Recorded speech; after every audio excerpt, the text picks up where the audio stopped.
imagine toujours courir, chercher la perfection dans chaque petit détail. Ça crée une pression énorme, n'est-ce pas? Une tension intérieure qui peut se transformer en stress et en angoisse. Ce n'est pas une sensation très agréable. Mais que dirais-tu s'il existait un autre chemin? Un chemin où tu peux lâcher prise, accepter l'imperfection et faire de la place pour la joie et la sérénité. C'est ce que nous allons découvrir ensemble aujourd'hui dans cet épisode. Alors, respire profondément et prépare-toi à naviguer vers une vie plus équilibrée et épanouie. Hello toi, j'espère que tu vas bien. Mon nom est Anna-Alice, je suis mentor de vie et coach en organisation. Je suis ici pour t'aider à trouver une vie plus équilibrée et à ton image. Tu veux connaître ma phrase préférée ? Bien chez toi, bien en toi. Et cela est possible grâce à mes 3 outils magiques. Et ils sont vraiment magiques. L'organisation, le fitness mental et le développement personnel. Sur ce podcast, on plonge plus particulièrement au cœur du fitness mental pour comprendre tes émotions et mieux gérer ton stress. Et pour dévoiler ta vraie identité et définir ton chemin de vie, on explore le développement personnel. Pour toutes mes astuces, organisation et gestion du temps, visite ma chaîne YouTube La Casa Bloom. Ensemble, optimisons ton temps, repoussons tes limites et révélons ton véritable potentiel. Si tu aimes ce genre de contenu, alors je t'encourage à t'abonner. Et c'est parti pour l'épisode du jour. Ah, le lâcher-prise, ces fameux 2 mots collés ensemble, qui pourtant sont si simples et si compliqué à la fois de mettre en place dans notre vie, n'est-ce pas? Je ne sais pas toi, mais en tout cas, moi, ces 2 mots m'ont un petit peu, stressée pendant un petit moment, c'est bien le cas de le dire, parce que je me demandais, ok, je sais bien qu'il faut lâcher prise, mais qu'est-ce que ça veut dire? Comment est-ce que je le fais? Et qu'est-ce que ça va m'apporter exactement? Parce que on a l'impression que tu as le paradis de l'autre côté et que tu ne sais pas quel est le chemin. Tu vois, tu n'as pas le GPS qui t'emmène de ce côté-là. Il n'y a que quelques personnes privilégiées qui peuvent y accéder. Alors aujourd'hui, dans ce podcast, j'aimerais te donner quelques clés pour t'amener dans ce chemin vers ce paradis du lâcher-prise et t'expliquer en tout cas comment moi je vois les choses et comment peut-être tu pourrais mettre certaines petites choses en place pour en tout cas améliorer ce qui se passe déjà maintenant. Et j'aimerais commencer par un exemple parce que je pense que les exemples sont toujours assez parlants. Pour te représenter au mieux ce qu'est le lâcher prise et quelles sensations tu vas avoir au moment où tu lâches prise, eh bien, je t'invite à t'imaginer que tu portes un sac à dos. Mais pas n'importe quel sac à dos, un sac à dos rempli de briques. Et chaque brique représente une attente ou un idéal que tu t'efforces d'atteindre à tout prix. Maintenant, pour imaginer le lâcher prise, c'est que tu vas juste un instant pouvoir retirer ce sac à dos et ressentir cette légèreté. La liberté. Mais la liberté de quoi? La liberté d'être simplement toi-même. Imparfaite et imparfait, mais authentique. Le lâcher-prise, faut vraiment l'imaginer comme quelque chose que tu déposes, quelque chose dont tu te débarrasses. C'est une libération. En revanche, le perfectionnisme, c'est un peu le contraire de tout ça. C'est de retenir, c'est de porter, c'est de garder ce sac à dos tout le long sur ton dos parce que tu as été habitué comme ça. Et ce sac à dos, finalement, il te permet de te cacher derrière quelque chose, si on veut bien. Ce quelque chose, je l'imagine un petit peu comme un masque. Un masque, et ce masque, c'est un masque social. C'est une façade que tu mets en fait en présence des autres personnes, tout simplement pour te conformer aux normes, aux attentes sociétales, etc. Quelquefois, elles sont utiles pour pouvoir un peu rentrer dans le moule, pas trop se faire remarquer. Et souvent, ils représentent une version idéalisée de nous-mêmes. Ça veut dire qu'en fait, on se met un petit peu derrière ces masques et puis on se dit, voilà, c'est ça que je suis. Je suis cette personne en tout temps. Alors que pour de vrai, est-ce que c'est la réalité ? En tout cas, pour ma part, je vais te partager un exemple perso ici de l'enfance parce que ça a vraiment résonné en moi quand je voulais faire cet épisode de podcast et t'amener un exemple concret. Eh bien, quand j'étais plus petite, je voulais être la petite fille parfaite, celle qui fait toujours plaisir à ses parents, celle qui se comporte bien. Et j'avais compris assez rapidement que si je me comportais bien, ou si j'avais des bons résultats, ou si j'étais apprêtée joliment, Eh bien que j'avais soit des compliments, soit que les personnes, j'avais l'impression en tout cas, me valorisaient. Et ça m'a fait tout de suite un raccourci dans ma tête, c'est que si je faisais ça, si j'étais parfaite, eh bien à ce moment-là, les gens m'aimeraient. Je cherchais de l'amour, je cherchais à recevoir de l'amour, et tout ça, même si on a l'impression que c'est un peu une imagination d'enfant et que on vit ça quand on est enfant, eh bien en fait non, on le reporte à l'âge adulte, durant l'adolescence et à l'âge adulte aussi, ça continue. Ça continue comment? Ça continue un peu partout dans, par exemple, nos relations interpersonnelles avec nos collègues, donc au travail. Ça peut continuer aussi dans notre sphère privée, avec nos amis, avec notre famille. Et en fait, le problème, c'est que, comme je l'ai expliqué avant, eh bien, c'est une façade. C'est juste quelque chose que l'on montre au monde pour pouvoir être aimé, tout simplement. Le problème avec ça, c'est que finalement, vu qu'on se cache derrière ce perfectionnisme, on perd notre identité. On reste dans ce que l'on connaît, vu qu'on a toujours fonctionné comme ça. Rappelle-toi, depuis l'enfance, tu traînes ça comme un boulet, tu n'as pas vraiment l'impression que c'est un boulet, mais ça l'est et ça te contrôle. Et ce contrôle-là, finalement, ça va te créer quoi? Ça va te créer du stress et de l'anxiété et bien plus encore. Et avant de continuer dans cet épisode, j'aurais une question pour toi. Je serais intéressée à savoir qu'est-ce qui t'empêche toi le plus de lâcher prise dans ta vie quotidienne. Je suis vraiment impatiente de lire tes réponses. N'hésite pas à me répondre en commentaire de ce podcast si tu peux le faire sur la plateforme sur laquelle tu écoutes. Mais sinon, si tu ne peux pas le faire ici, je t'invite à m'écrire sur mon email à hello@lacasabloom.com. Nous allons dans un instant parler des quelques clés que je te conseille pour pouvoir lâcher prise, pour mettre quelque chose en place concrètement. Mais avant cela, je pense qu'il est important de comprendre ce qu'est le stress et l'anxiété et comment ils fonctionnent. Parce que je vais t'avouer quelque chose, il y a de ça un mois à peu près en arrière, je savais pas bien la différence entre le stress, l'anxiété et la troisième, l'angoisse. Et c'est lors d'une séance dans le Blossom Group et on apporte chacune nos expériences personnelles à travers des thématiques. Et cette fois-là, c'était comment mieux gérer son stress et son anxiété. Et nous avons donc partagé nos expériences par rapport à ça et j'ai enfin compris ce qu'était la différence surtout entre l'anxiété et l'angoisse. Et on va déjà regarder un petit peu ce que sont ces trois choses séparément. Alors le stress, je pense que c'est celui qui est le plus connu et le plus commun, on va dire. Le stress, c'est tout simplement une réaction à un stimulus, à quelque chose qui se passe, qui peut être bénéfique, mais qui peut aussi être nuisible s'il est chronique. Donc si c'est un stress qui se produit une fois de temps en temps, il est carrément essentiel. Ça peut être quand tu es en danger pour te faire réagir. Ça peut être pour quelque chose de positif, tu vas faire une conférence, ça te donne ce petit shot d'adrénaline pour t'encourager à faire cette présentation. Mais par contre, quand ça se développe constamment, à chaque fois que tu dois aller travailler, tu as cette boule au ventre et ça te stresse, ou alors dans ta vie, tous les jours, tu cours à droite et à gauche, eh bien là, ça devient du stress chronique et c'est nuisible. Et si on veut, le stress, c'est un petit peu le début, on va dire, si on doit les classer, c'est le début des embrouilles, voilà. Ensuite, on passe un degré au-dessus et là, on a l'anxiété. L'anxiété, finalement, c'est une réaction au stress. Donc, ça veut dire qu'il y a eu vraiment pas mal de stress qui s'est produit sur une longue, plus ou moins longue durée et ça s'est manifesté par une inquiétude persistante qui nuit à ta vie normale. Donc, à partir du moment où tu sens que tu n'arrives plus à vivre vraiment normalement ou paisiblement, eh bien, c'est probablement qu'il y a ce sentiment d'anxiété.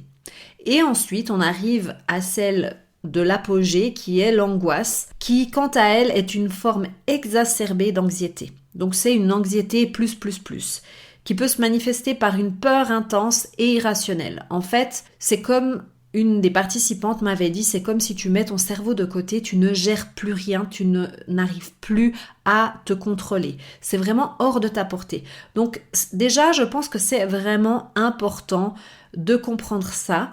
Comme ça, on a des bonnes bases pour après savoir que on n'a pas tellement envie d'aller là-dedans. Donc pour éviter d'être trop stressé et de créer de l'anxiété et potentiellement aussi de l'angoisse, maintenant on va parler de comment faire pour lâcher prise. Mais avant de te partager mes 4 clés pour lâcher prise, je voulais juste te mentionner ici, parce que j'en ai parlé rapidement avant du Blossom Group. Si c'est quelque chose qui peut t'intéresser, c'est un groupe de parole où on se retrouve chaque mois, 2 fois par mois, pour aborder des thématiques qui ont rapport avec le fitness mental, donc le bien-être mental, émotionnel, la gestion du stress et aussi tout ce qui est développement personnel. Donc, qui es-tu? Où as-tu envie d'aller? Quelle est la vie qui te correspond aujourd'hui telle que tu es?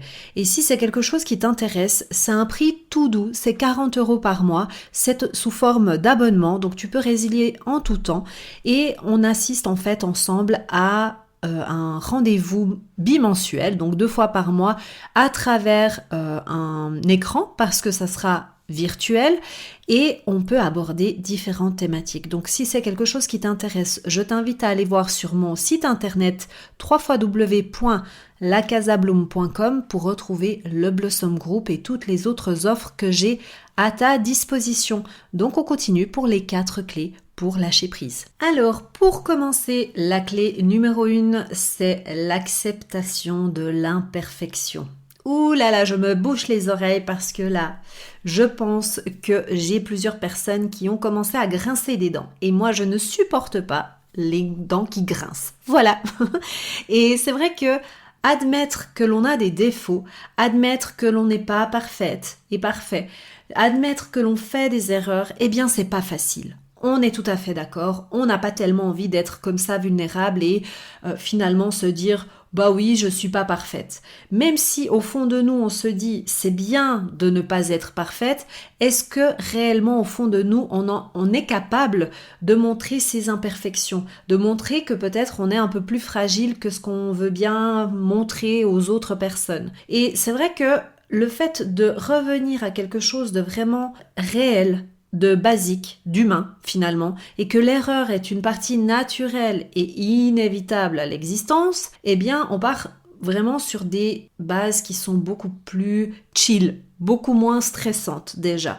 Parce que finalement, si on se met tous sur le même pied d'égalité, peu importe qui que ce soit, on a tous une expérience de vie qui est différente, qui fait que on réagit différemment, mais finalement, on est tous des êtres humains et on a tous droit à l'erreur. Accepter l'imperfection, c'est justement s'autoriser à être authentique. Moi, je parle de l'authenticité vraiment basique, de toute simple, d'être toi, tout simplement.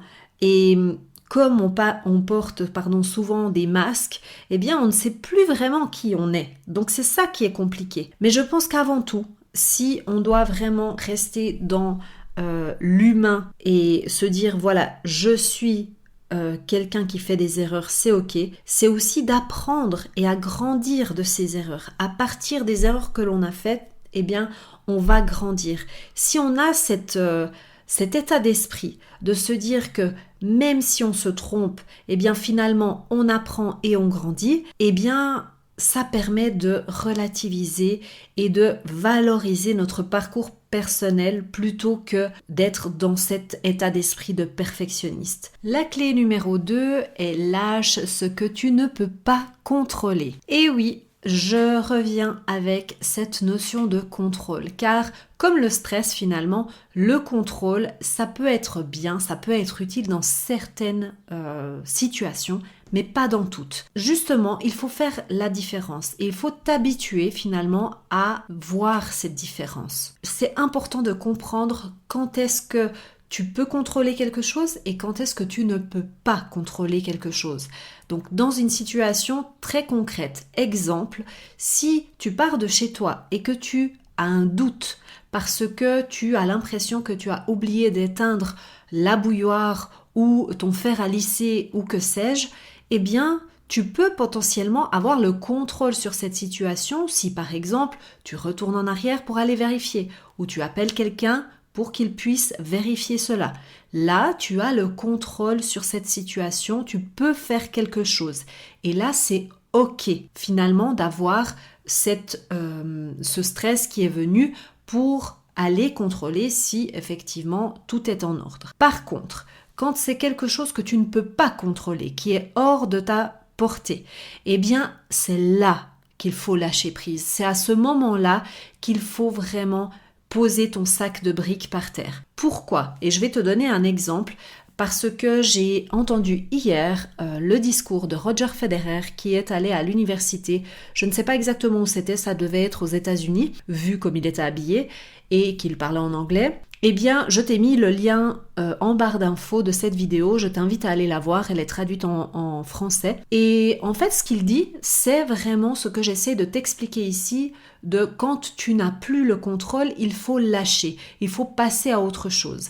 Il parlait justement du fait que quand tu joues au tennis, eh bien, évidemment, tu te concentres sur chaque point que tu vas marquer. Mais une fois que le point est passé, peu importe que tu l'aies gagné ou perdu, tu dois lâcher, tu dois penser à autre chose et passer à autre chose pour pouvoir te remettre dans ton match. Sinon, chaque point serait finalement un calvaire à vivre. C'est comme si à chaque fois que tu passais un point, tu remettais ton sac à dos avec tes briques et tout ce qu'on a dit avant et que à chaque fois tu le fais de cette manière. T'imagines le calvaire ?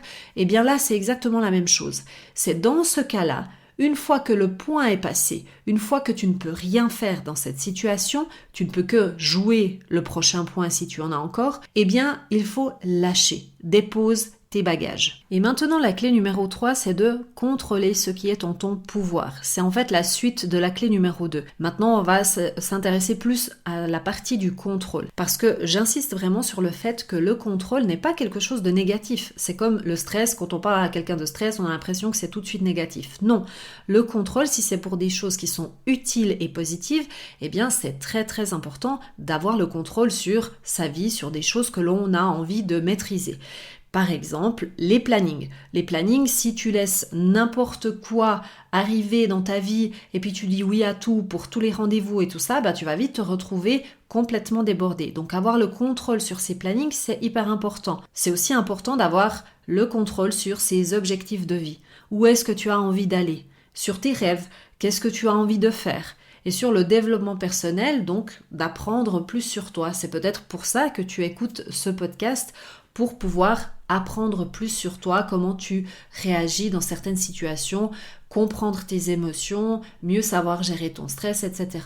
Donc c'est vraiment important de savoir que le contrôle, à partir du moment où c'est pour t'apporter quelque chose à toi et qu'il est maîtrisé pour toi, eh bien c'est positif. La clé numéro 4, c'est de se concentrer sur une tâche à la fois. Et je sais ô combien pour avoir une chaîne d'organisation et de gestion du temps sur YouTube que il y a beaucoup de conseils qui prônent le multitasking, le multitâche, de faire plusieurs choses à la fois. Et moi, je suis complètement contre. J'ai déjà fait plusieurs vidéos à ce sujet, je suis contre. Bien entendu, il y a certaines tâches qui sont automatiques, comme par exemple, je sais pas, laver la vaisselle. Eh bien, tu n'as pas besoin d'être pleinement concentré quand tu laves ton assiette. Hein. Tu sais le faire, c'est un mécanisme automatique que tu as appris, c'est dans tes habitudes, tu n'as plus besoin de te concentrer pour faire ça. Donc, tu peux écouter de la musique, tu peux écouter un podcast ou regarder une vidéo. Ça, c'est ok. Mais en règle générale, faire deux choses au même temps, c'est vraiment très nocif. Un grand fléau de notre génération, de nos années maintenant, c'est le téléphone portable. Combien de fois, et je ne jette pas la pierre à personne, hein, je suis la première coupable de ça, c'est quand tu es en face de quelqu'un et tu as ton téléphone portable dans la main au même temps et tu regardes ton téléphone pour vite répondre à un message ou vite regarder qui t'a écrit. Bref, on l'a tous fait, on est tous imparfaits et tant mieux, mais maintenant que tu le sais, tu vas peut-être avoir cette alerte qui va se mettre dans ta tête parce que quand on plante ces petites graines, quand on le sait, on ne peut plus faire semblant qu'on ne le sait pas.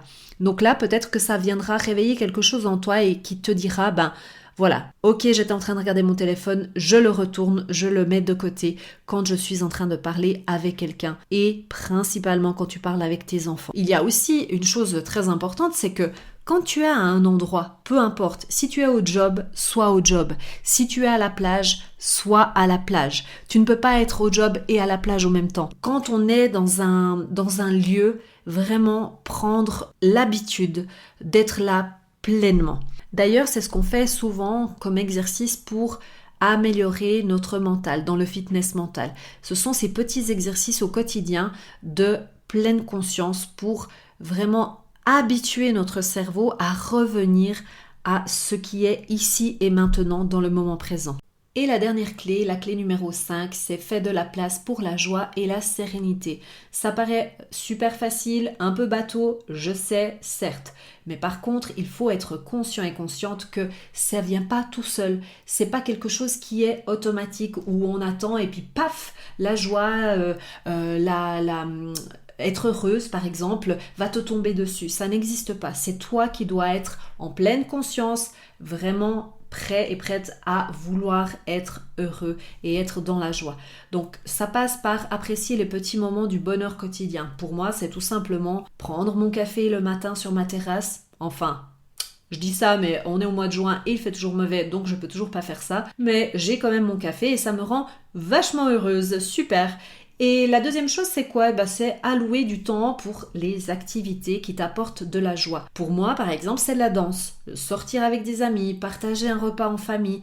C'est ces moments-là, en fait, que j'apprécie. Et en ce moment, d'ailleurs, ça commence aujourd'hui, au moment où je t'enregistre cet épisode de podcast, eh bien, ça peut être aussi aller voir des matchs de foot avec quelqu'un à la télé, parce que nous commençons l'Euro 2024. Wouhou! Je suis joie.